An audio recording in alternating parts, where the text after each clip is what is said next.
जो लोग भी 60 साल से अधिक उम्र के हैं उन्हें, और जो 45 से 60 साल के बीच के कोमॉर्बिड लोग हैं, अर्थात पहले से उनको किसी बीमारी से वे ग्रस्त हैं, जैसे मान लीजिए उनको किसी को कैंसर हुआ है, या किसी को हृदय की बीमारी है, किसी को लिवर की बीमारी है, किसी को किडनी की बीमारी है, कोई डायलिसिस पर है, इन सब लोगों का अगर 45 से 60 साल के बीच है तो इनका टीकाकरण किया जा सकता है, किया जा रहा है।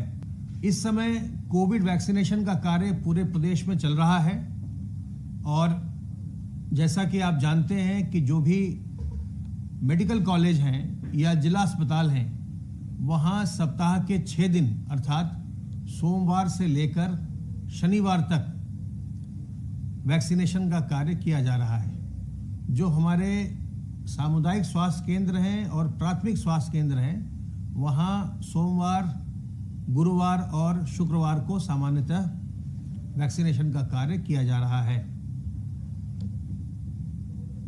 शहरी क्षेत्र में 60% जो कैपेसिटी है अस्पतालों की, स्लॉट्स हैं सरकारी अस्पतालों की, उन्हें पहले से ऑनलाइन रजिस्ट्रेशन के लिए रखा गया है, और 40% वॉक इन के लिए रखा गया है। ऐसे ही ग्रामीण क्षेत्र में 50% पहले से रजिस्ट्रेशन के लिए और 50% वॉक इन के लिए, जो लोग सीधे वहाँ जाते हैं, जिनके पास इंटरनेट कनेक्शन नहीं है या स्मार्टफोन नहीं है, रजिस्ट्रेशन कराने में उन्हें दिक्कत है, वो सीधे ही अस्पताल पहुँच सकते हैं, और वहाँ पर हमारे स्टाफ के द्वारा उनका सब मौके पर ही पंजीकरण कर दिया जाएगा और उन्हें टीका लगा दिया जाएगा। तो बिल्कुल विलंब न करिए और अपने नज़दीकी अस्पताल में जाइए और जा कर के अपना टीकाकरण करवाइए। अगर आप ग्रामीण क्षेत्र में रहते हैं तो सोमवार, गुरुवार और शुक्रवार को अपने नज़दीकी पीएचसी पर अर्थात प्राथमिक स्वास्थ्य केंद्र पर जा कर के आप अपना टीकाकरण करा सकते हैं। और सरकारी केंद्रों में जहां भी आप टीकाकरण कराएंगे, ये बिल्कुल निःशुल्क है, इसका आपको कोई शुल्क नहीं देना है। कुछ प्राइवेट हॉस्पिटल भी इसे बहुत उत्साह के साथ कर रहे हैं टीकाकरण। अगर आप प्राइवेट हॉस्पिटल में जाते हैं टीकाकरण के लिए तो आपको 250 रुपये का शुल्क देना होगा। यदि कोई अस्पताल आपसे 250 रुपये से अधिक मांगता है तो उसकी आप हमें शिकायत करिए। ये बिल्कुल भी अलाउड नहीं है, बिल्कुल भी इसकी अनुमति नहीं है कि कोई भी निजी अस्पताल एक डोज का 250 रुपये से ज़्यादा चार्ज करे। और जो भी हमारे सरकारी मेडिकल कॉलेज या जो सरकारी हमारे जिला अस्पताल हैं या सामुदायिक स्वास्थ्य केंद्र हैं या प्राथमिक स्वास्थ्य केंद्र हैं, इन सब पर बिल्कुल ही निःशुल्क टीकाकरण किया जा रहा है। तो आप इसमें विलंब न करें। जो लोग भी 60 साल से अधिक उम्र के हैं उन्हें, और जो 45 से 60 साल के बीच के कोमॉर्बिड लोग हैं, अर्थात पहले से उनको किसी बीमारी से वे ग्रस्त हैं, जैसे मान लीजिए उनको किसी को कैंसर हुआ है, या किसी को हृदय की बीमारी है, किसी को लिवर की बीमारी है, किसी को किडनी की बीमारी है, कोई डायलिसिस पर है, इन सब लोगों का अगर 45 से 60 साल के बीच है तो इनका टीकाकरण किया जा सकता है, किया जा रहा है। और अगर आप 60 साल से या 60 साल से ऊपर के हैं तो उसमें किसी भी प्रकार की कोई शर्त नहीं है, किसी बीमारी की कोई शर्त नहीं है। अगर आप बिल्कुल स्वस्थ हैं तो भी आपको लगवाना है, और हर एक व्यक्ति 60 साल से ऊपर का सरकारी केंद्र पर जाकर के निःशुल्क लगवा सकता है। तो जो लोग भी इस बात को सुन रहे हैं, अपने अगल बगल, अपने मोहल्ले में, अपने गांव में इस बात को फैलाइए।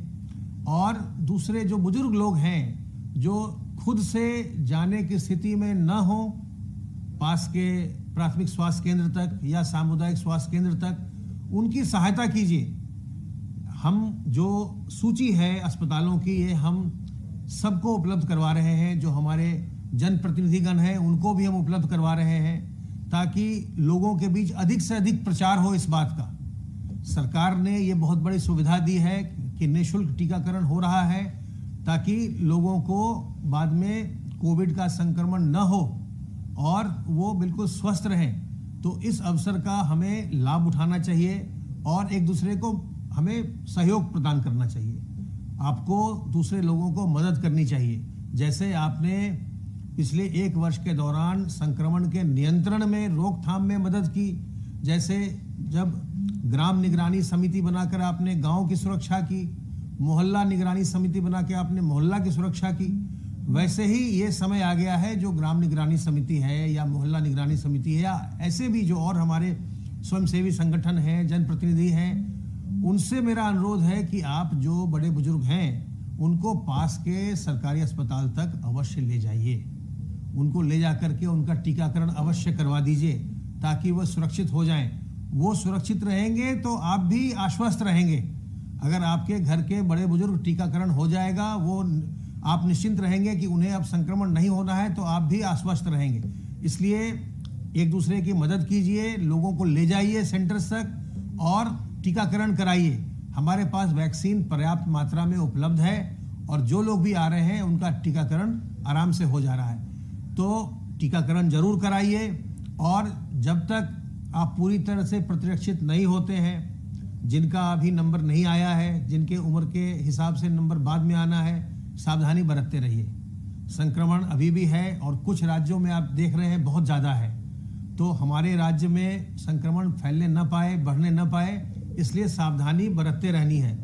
अपने शरीर की जो इम्यूनिटी है उसको भी बढ़ाने के लिए, अपनी जो आपकी प्रतिरक्षण क्षमता है उसको बढ़ाने के लिए तुलसी दल, अदरक, काली मिर्च का काढ़ा पीजिए, अजवाइन का अर्क पीजिए, गिलोय का रस का सेवन कीजिए, नीम की पत्तियों का सेवन कीजिए, गर्म पानी का सेवन कीजिए, गर्म पानी में नमक डालकर गरारा कीजिए, व्यायाम कीजिए, प्राणायाम कीजिए। जो भी इस तरह के आप जिससे भी आपकी इम्यूनिटी बढ़ती है उन सब कार्यों को करिए। और जो सावधानियां हैं, हाथ को साबुन पानी से बार बार साफ करते रहना, मुंह और नाक को ढक कर रखना, मास्क से, रुमाल से, गमछे से, दुपट्टे से ढक कर रखिए। लोगों से 2 गज की दूरी बना कर रखिए। 2 गज की दूरी और मास्क है जरूरी।